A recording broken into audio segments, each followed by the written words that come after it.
Stop what you're doing and look around you right now. Look at your living room, your bedroom, your kitchen. Look at the objects you consider harmless, decorative, normal. Because according to Saint Maximilian Kolbe, there are 3 specific things you likely have in your home at this very moment that are acting as open invitations for evil to enter your family's life. I'm not talking about obviously satanic objects. I'm not talking about demonic images or black magic rituals.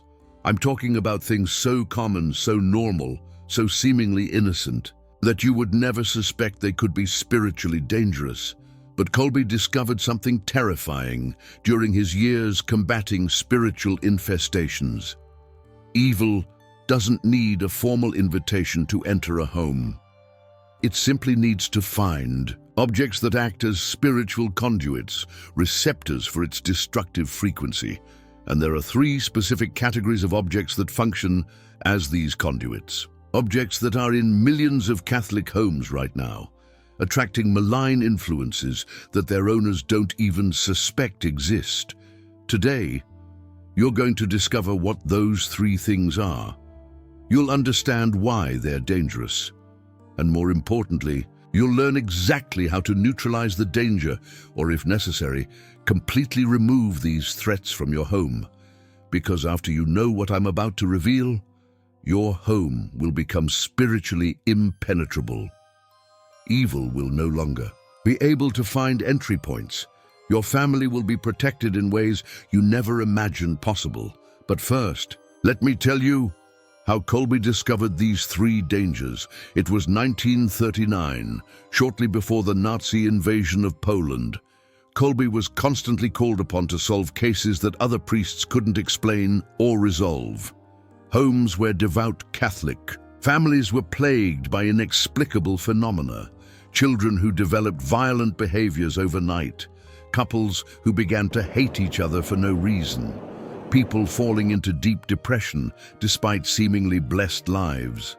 The strange thing was that these families prayed regularly, went to Mass, had sacred images on their walls. They did everything right from a religious standpoint, but even so, they suffered intense spiritual attacks. Kolbe was intrigued.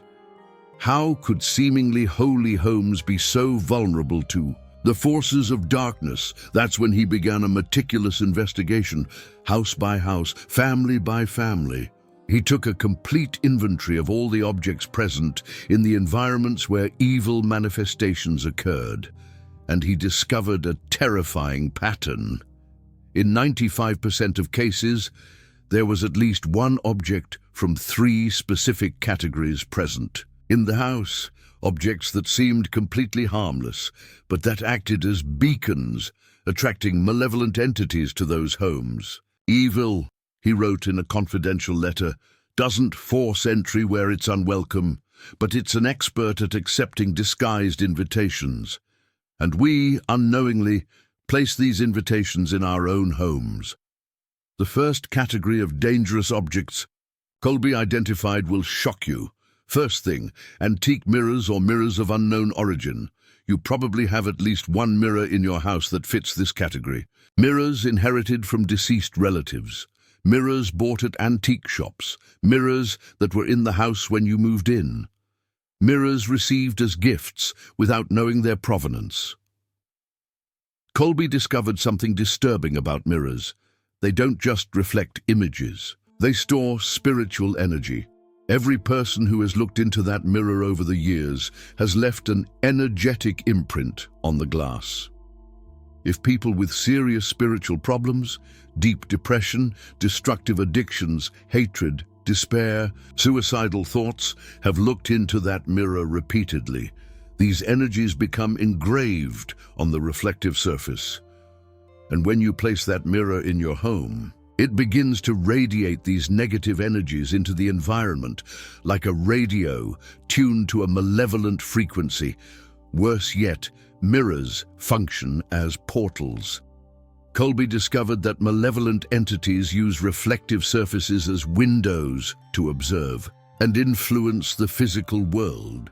How many times, he asked in his lectures, have you felt that someone was looking at you through the mirror, even when you were alone in the room? That feeling isn't paranoia. It's a real spiritual perception that something is using that reflective surface to watch you. Kolbe documented dozens of cases where the removal of antique mirrors completely resolved spiritual problems in Catholic homes. Families who had suffered for years with nightmares, depression, and inexplicable conflicts returned to normal in a matter of days, simply by removing mirrors of dubious origin from their homes. But beware, not all mirrors are dangerous. New mirrors bought directly from the store do not pose a risk. The danger lies in mirrors that have been used by other people, especially for long periods. How to identify if you have a dangerous mirror at home. Mirrors inherited from relatives who suffered from depression, alcoholism, or other serious problems. Mirrors bought at thrift stores, antique shops, or garage sales. Mirrors that were in the house when you moved in. Mirrors that were gifts, but you don't know the origin. Any mirror that gives you a strange feeling when you look at it. If you have suspicious mirrors at home, Kolbe developed 3 options to neutralize the danger. Option 1. Complete purification for mirrors with sentimental value. Take holy water and exorcised salt. Mix them in a proportion of 1 tablespoon of salt for each cup of water. With this mixture, completely wash the surface of the mirror while praying, "In the name of Jesus Christ, I purify this mirror of all negative energy. May it reflect only divine light from now on." Then, keep a white candle lit in front of the mirror for 7 consecutive hours. This energetically reprograms the mirror, erasing old imprints and establishing a new positive frequency. Option 2. Blessing and relocation for less problematic mirrors. Take the mirror to a priest to be blessed specifically for domestic use. Then, change its location in the house. Kolbe discovered that purified mirrors work best in places where they are not used frequently. Hallways, entryways, passage areas. Avoid placing purified mirrors in bedrooms, especially master bedrooms or children's rooms. Reflective energy can interfere with sleep and dreams. Option 3. Definitive removal for serious cases. If a mirror has a known history of belonging to individuals with serious spiritual problems, suicides, addicts, people involved in occultism, removal is the only safe option. Don't simply throw it in the trash. St. Maximilian Kolbe taught a specific ritual for safe disposal. Break the mirror into small pieces while praying the rosary. Bury the pieces in consecrated ground and mark the spot with a cross. This prevents the mirror from continuing to radiate negative energy even after disposal. The second category of dangerous objects is even more common than antique mirrors. Second thing, dried or dead plants and flowers. You probably have at least a few of these in your home right now. Dried flower arrangements as decoration, plants that died but you haven't thrown away yet. Twigs, leaves, or dried petals you've kept for sentimental value. Kolbe made an alarming discovery about dead plant material. It attracts death energy. Living plants radiate vital energy. Dead plants radiate death energy. And death energy is precisely the type of frequency that malevolent entities use to manifest in the physical world. Nothing that is dead, Kolbe explained, should remain in the environment where living people reside. Death calls to death. Life calls to life. He observed that homes with many dead plants or dried flowers became anchor points for the spirits of deceased individuals who couldn't depart for the light. These spirits, trapped between dimensions, created an atmosphere of sadness, melancholy, and stagnation in the homes. Children raised in houses with a lot of dead plant decor developed a morbid fascination with death. Adults experienced inexplicable depression Elderly people reported a constant feeling of the presence of deceased individuals, but the problem doesn't stop there. Kolbe discovered that dead plant material also acts as fuel for poltergeist manifestations. Malevolent entities use the energy of decomposing dead plants to move objects, make noises, and cause frightening physical phenomena. He documented a particularly striking case in Poland. A family that collected dried flowers as a hobby was being tormented by objects that disappeared and reappeared in impossible places. Books flew off the shelves. Doors slammed shut on their own. Kolbe instructed the family to remove all the dried flowers from the house. In 48 hours, all the phenomena ceased completely. Dead decoration, he wrote, invites dead tenants. How to identify if you have dangerous plant material in your home. Any arrangement of dried flowers, no matter how beautiful, plants that died and are still in the pots, twigs, leaves or petals you saved from special events, weddings, funerals, etc. Dried bouquets of flowers that were gifts, very old artificial plants that have accumulated dust and stagnant energy. To neutralize this danger, Kolbe recommended immediate action. Complete removal of all dead material. Remove from the house any plant, flower, branch, or leaf that is dry, dead, or decomposing. Don't keep just a little bit for sentimental value. Kolbe was categorical. Either remove everything or removing nothing is the same. Ritualized disposal. Don't just throw it in the trash. Burn the dead plant material, if possible and safe, while praying, "Lord, may these plants return to the earth from whence they came. May their death energy be transformed into the energy of new life." If burning isn't possible, bury it in consecrated ground or in a garden where it can decompose naturally. Replacement with new life. After removing all dead material, replace it with living plants. Even a single tiny living plant radiates more positive energy than an entire room of dead plant decor. Kolbe specifically recommended white roses, if you have a garden, or violets for indoors. These plants have a special affinity with Marian energy and function as spiritual, environmental purifiers. But the third category of dangerous objects is the most surprising of all. It's something that practically every family has, and that no one would ever suspect is spiritually problematic. Third thing, photographs of deceased individuals in family living spaces. This will shock you because it goes against everything. You've learned about honoring the memory of the dead. Kolbe wasn't saying it's wrong to have photos of deceased relatives. He was saying it's dangerous to have them in the places where the family lives and interacts daily. He discovered that photographs act as bridges between the world of the living and the world of the dead. When you place the photo of a deceased person in the room where your family gathers every day, you are creating a permanent energetic connection between your home and the spiritual plane where that person is. The problem isn't the deceased person themselves. The problem is that this connection can be used by other entities to access your home. It's like leaving a door ajar. You may intend to let in only one specific person, but others may take advantage of the opening. Kolbe observed disturbing patterns in houses with many photos of the dead in living areas. Children who developed inexplicable fear of certain parts of the house, a constant feeling of being watched during family meals, difficulty moving on after losses, as if the dead were preventing the natural grieving process, frequent dreams with deceased, individuals that left the family sadder than consoled, a general atmosphere of melancholy that never completely dissipated. The dead, Kolbe explained, should be honored, but they should not be invited to live with us. They have their spiritual journey to fulfill, and we have ours. He wasn't being insensitive. He was being spiritually wise.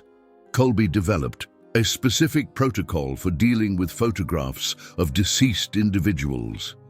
Relocation to a dedicated sacred space.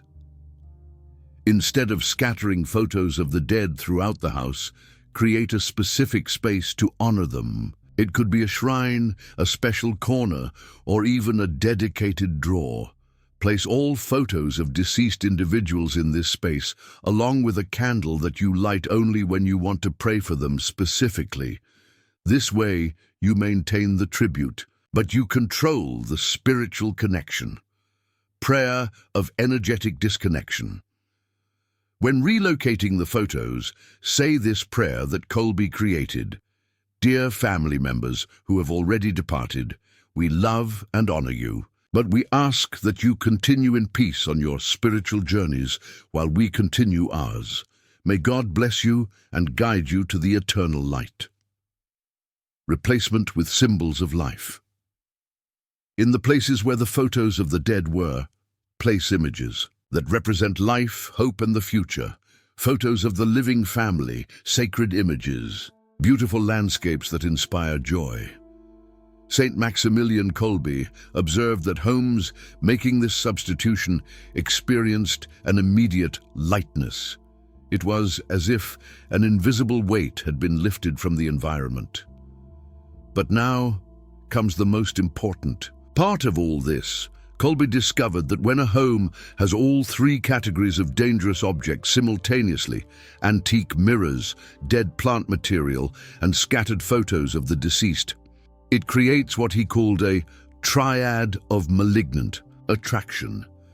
It's as if the house sends a signal to the spiritual world. You are welcome here. We have conduits for you to connect, fuel for you to manifest, and bridges for you to enter.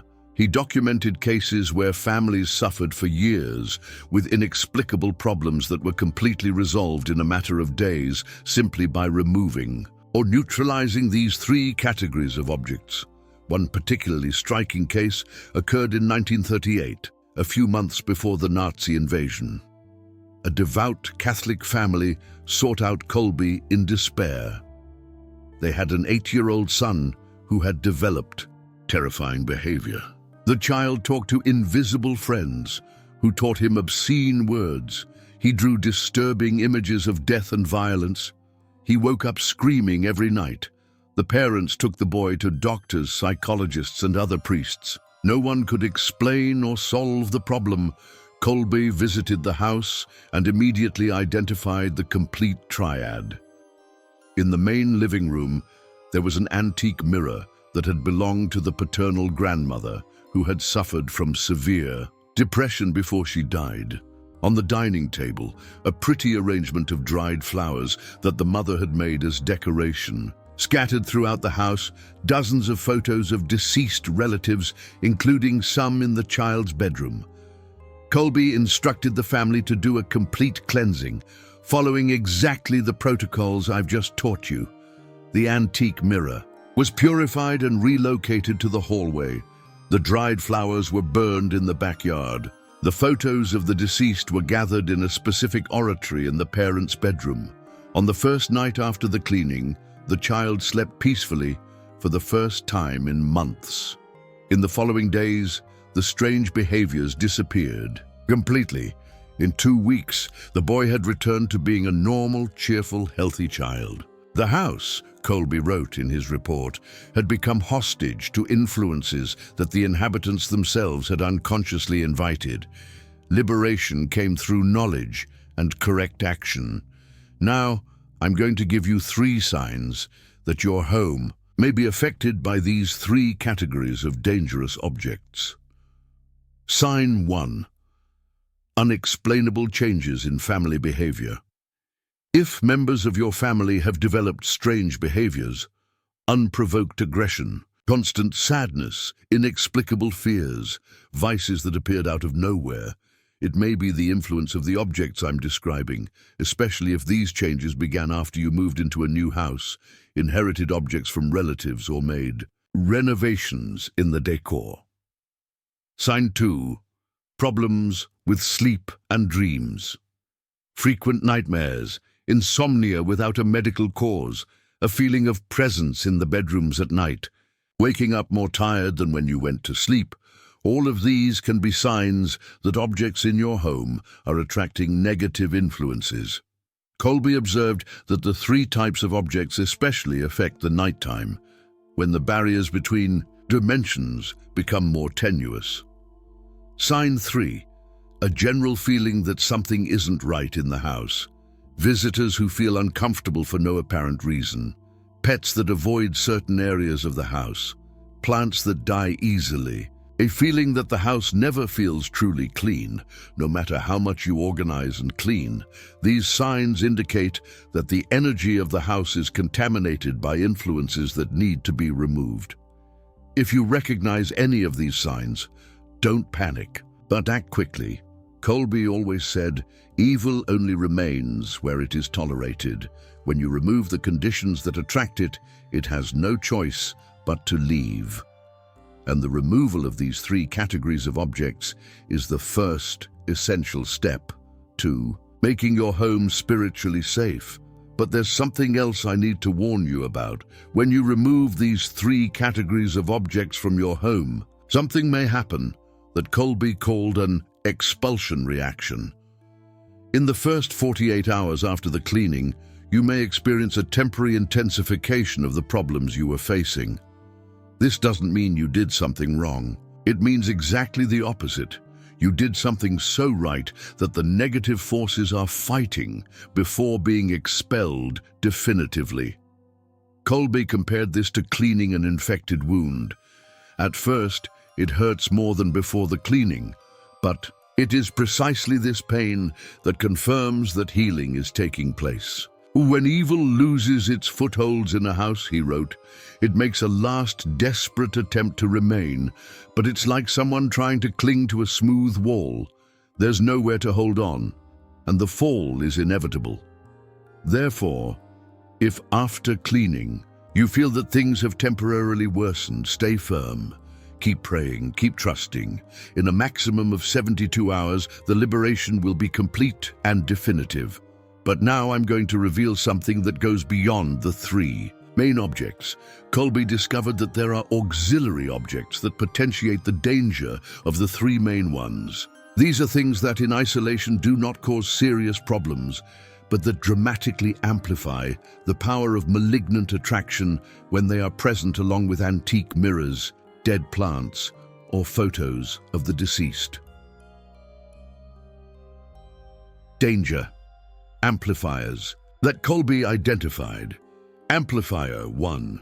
Crystals and energetic stones of dubious origin. Many people buy crystals in esoteric shops believing they will bring positive energy to the home. Kolbe discovered that crystals used in non-Christian practices absorb and radiate exactly the type of energy you don't want in your house. If you have crystals that you received as gifts from people involved with esotericism, that you bought at mystical fairs, or that came from shops that also sell objects from non-Christian religions, they may be acting as amplifiers of the three main dangers. The solution is simple. Remove all crystals of dubious origin. If you want beautiful stones for decoration, buy common stones from geology or decoration stores, not esoteric shops. Amplifier 2. Self-help books with non-Christian spiritual content. Kolbe observed that homes with libraries full of books on alternative spirituality, Western Buddhism, New Age, self-deification became more vulnerable to malignant influences. It's not because these books are cursed, but because they open readers' minds to spiritual concepts that lack the protection of Catholic doctrine, and minds open to any spirituality are minds vulnerable to destructive spiritualities. If you have books that teach non-Christian meditation, contact with spiritual guides, the development of psychic powers, or any form of spirituality that isn't explicitly Catholic, consider removing them from your home.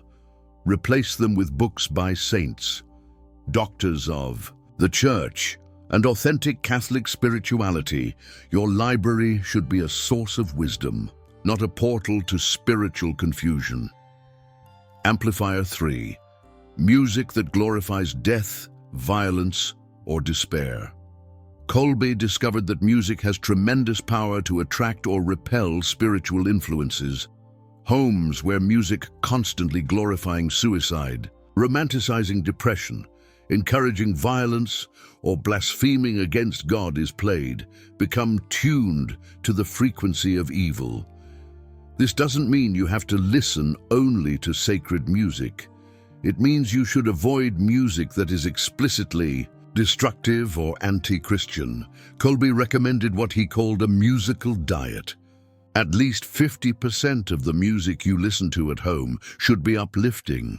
Classical music, sacred music, songs that inspire noble feelings. The rest can be neutral entertainment, but never music that glorifies evil. Now I'll tell you about the most extreme case Kolbe documented, a case where all the dangerous elements were present simultaneously, creating what he called a complete spiritual infestation. It was 1937. A noble Polish family sought out Kolbe in a state of complete panic. They had inherited an old mansion that came completely furnished, including decorations that had accumulated over generations. The mansion had everything Kolbe had identified as dangerous: ancient mirrors in every room, elaborate arrangements of dried flowers as decoration, an entire gallery dedicated to portraits of deceased ancestors, and a library filled with occult books that the former owners had collected. The phenomena, the family reported, were terrifying. Heavy objects moved on their own during the night.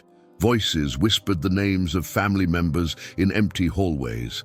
Pets died mysteriously within days. Visitors left the house visibly disturbed, many never returning. The couple's children developed night terrors so intense they refused to sleep alone. The couple began having identical nightmares about people they had never seen in their lives. But the most frightening thing was that the family felt a constant presence of hostile observation, as if dozens of invisible eyes followed them throughout the house, judging every movement, every word, every thought. Kolbe visited the mansion and was impressed by the intensity of the spiritual infestation. "This house," he wrote in his diary, "has become a museum of evil. Every object holds memories of suffering. Every room resonates with echoes of despair." The solution he proposed was radical: total purification of the property. For an entire week, Kolbe coordinated the largest spiritual cleansing operation of his career. Along with a team of Franciscans, he applied a protocol he had never used before on such a scale. Day 1. Removal of the ancient mirrors. All the ancient mirrors in the mansion were removed. More than 40 mirrors accumulated over centuries. Some were so old that no one knew how many generations had used them. Kolbe didn't try to purify mirrors with such a historical burden of negativity. They were all ritually broken and buried in consecrated ground in the property's garden. Day 2. Burning of the dead plant material. All the arrangements of dried flowers, decorative branches, and dead plants were removed from every room. The quantity was so great that a bonfire had to be made in the backyard that lasted the entire day. During the burning, Kolbe and the Franciscans continuously prayed the rosary, offering prayers that all the energy of death be transformed into the energy of new life. Day 3. Relocation of the portraits of the deceased. The ancestors' gallery was completely dismantled. More than 100 portraits of deceased people were removed from the living areas and concentrated in a single room that was transformed into a closed memorial. This room was specifically blessed to honor the dead without allowing their presence to interfere with the lives of the living.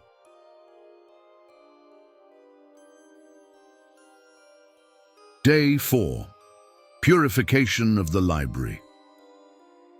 All books of occult, esoteric, or anti-Christian content were removed. There were hundreds of volumes accumulated by generations of owners interested in forbidden knowledge.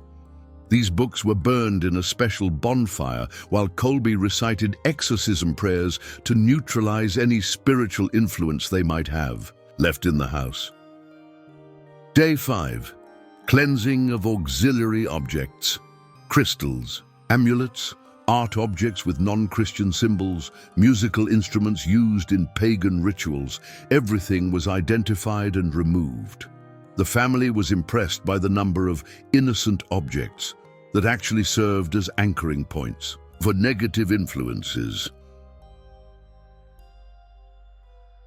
Day 6. Total blessing of the property. Every room in the mansion was blessed with exorcised water. Every wall was anointed with holy oil. Every door and window received special protection against the entry of malevolent influences. Day 7. Installation of permanent protections. Sacred images were strategically placed throughout the house. A private chapel was created in the heart of the mansion. A schedule of family prayers was established to keep the spiritual protection active. The result was spectacular and immediate. On the first night after the complete purification, the family slept peacefully for the first time in months. All the disturbing phenomena ceased completely. The feeling of hostile observation disappeared. More importantly, the atmosphere of the house changed completely. From a dark and oppressive place, it became an environment of peace, joy, and healthy family life. The family reported that visitors began to comment on how good they felt in the mansion. Children started playing normally again. The couple rediscovered marital harmony. Even the pets showed happier and healthier behavior. A purified house, Kolbe wrote in the final report, not only expels evil, it attracts good. It becomes a magnet for blessings instead of a magnet for curses. This extreme case demonstrated to Kolbe that there is no spiritual infestation that cannot be resolved through the correct application of the principles of domestic purification that he had discovered. And now, I'm going to teach you how to apply an adapted version of this intensive protocol in your own home. Shout to Maximilian Kolbe's Complete Home Purification Protocol. Phase 1. Spiritual Diagnosis of the Home. Ashun 1 Day. Conduct a thorough inventory of all items in your house that fall into these dangerous categories. List all antique mirrors or those of dubious origin. Identify all dead or dried plant material. Count how many photos of deceased individuals are in common areas. Look for amplifiers, esoteric crystals, non-Christian books, destructive music. Write everything down on a list. You need to know exactly what you're dealing with before you begin removal. Phase 2. Spiritual Preparation. 1 day. Before handling objects that may be spiritually charged, you need to protect yourself. Make a full confession with a priest. Fast during the day of preparation. Pray the rosary, asking for the protection of St. Michael the Archangel. Consecrate your family to the protection of Our Lady. This preparation ensures you are in a state of grace to face any spiritual resistance you may encounter. Phase 3. Removal of dangerous objects. 3 days. Day 1. Remove all problematic mirrors. Use the techniques I taught you: purification, relocation, or complete disposal as appropriate. Day 2. Remove all dead plant material. Burn or bury it following the correct protocol. Day 3. Reorganize photos of deceased individuals, creating a specific memorial space away from family living areas. Phase 4. Cleansing the amplifiers. 1 day. Remove esoteric crystals, non-Christian. Books, destructive music, and any other object that may be amplifying negative influences. Be radical in this step. It's better to err by removing unnecessary things than to let something dangerous slip through. Phase 5. Environmental purification. 1 day. With all problematic objects removed, spiritually cleanse the environment. Wash all surfaces with holy water. Burn incense in every room while praying. Sprinkle exorcised salt in the corners of the house. Place lit white candles at strategic points. Phase 6. Installation of protections. 1 day. Replace the removed objects with positive protections. Install sacred images following the protocol I previously taught you. Place living plants to replace dead plant decor. Create a library of Catholic books to replace dangerous literature. Establish an uplifting music playlist for the home. Phase 7. Establishing a protective routine. Ongoing. Create habits that maintain purification.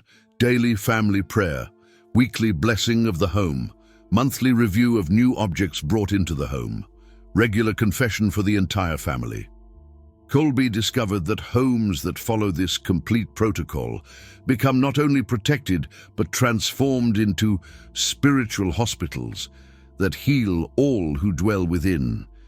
But there's a crucial thing I need to warn you about this process.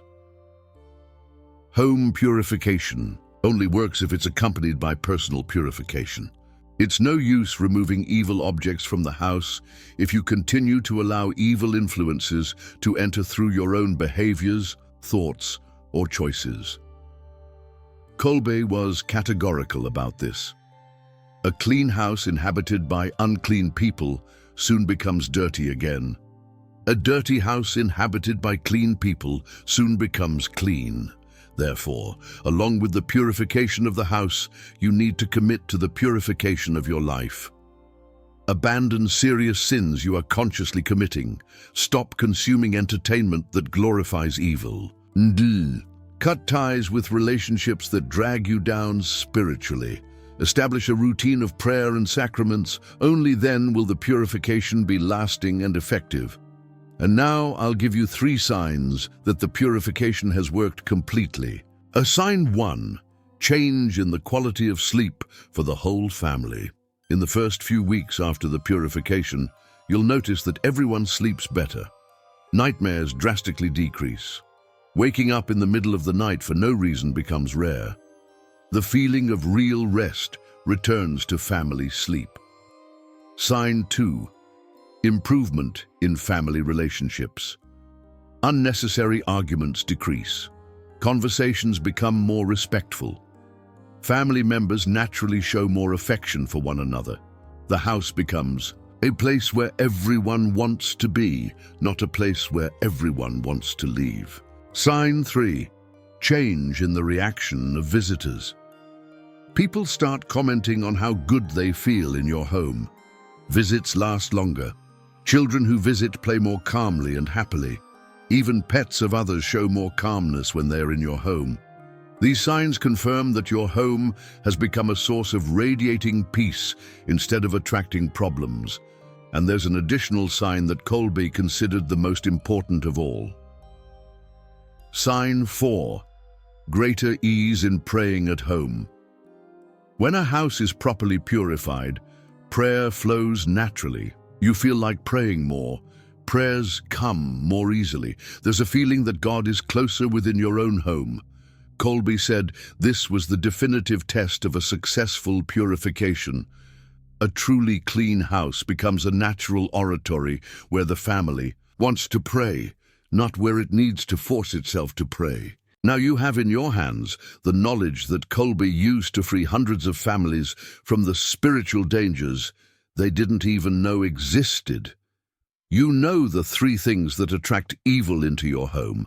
You know how to identify them. You know how to neutralize or remove them. You know how to perform a complete purification following a protocol tested by a saint. The only thing left is to act. Don't put it off until tomorrow. Don't make excuses. Don't minimize the importance of what you've just learned. Kolbe always said, "Evil counts on our procrastination." Every day you delay purification is another day it gains to strengthen itself in your home. Start today. Even if it's just identifying the problematic objects, even if it's removing only one category at a time. The important thing is to start, because every evil object removed is a door closed to the enemy. Every protection installed is a wall raised for your family. Every prayer offered in a purified home is a victory against darkness. If you've decided to purify your home, write in the comments simply, "Saint Maximilian, purify our home."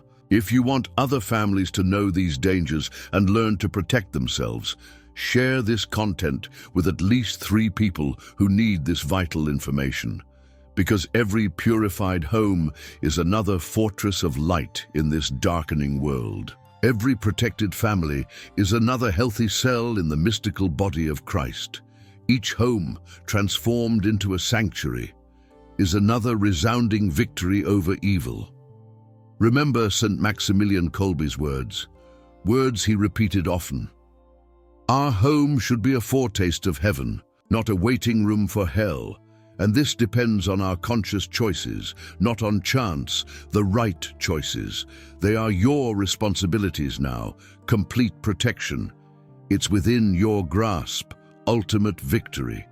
It is now possible, St. Maximilian Kolbe, guardian of Catholic families, soldier of the Immaculate, intercede for us. O Mary conceived without sin, pray for us who have recourse to thee. Amen.